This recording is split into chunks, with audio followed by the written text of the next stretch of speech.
கோபிச்செட்டிப்பாளையத்தை தலைநகராக கொண்டு மாவட்டமாக்க வேண்டும் என்று கோரிக்கை வைத்தவன் நான். சட்டமன்றத்தில் 3-4 முறை பேசியவன் நான்.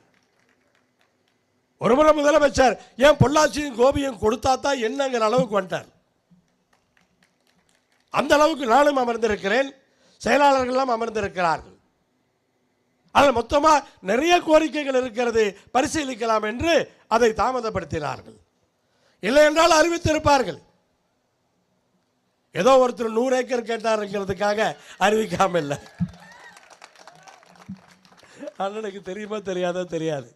நான் கோபியை மாவட்டமாக ஆக்க வேண்டும் என்று சொன்ன பொழுது செங்கோட்டையன் அவர்கள் ஈஸ்வரனை 100 ஏக்கர் கிரை பண்ணி தர சொல்ல அதிமுக ஆட்சியில் என்ன சொல். அதனால் ஒரு ஜோக்காக சொல்கிறேன். அதில் ஒன்றும் நமக்கு அதில் ஒன்றும் பிரச்சனை இல்லை. பட் இருந்தாலும் அந்த காரியங்களை சாதிக்க வேண்டும் என்பதுதான்.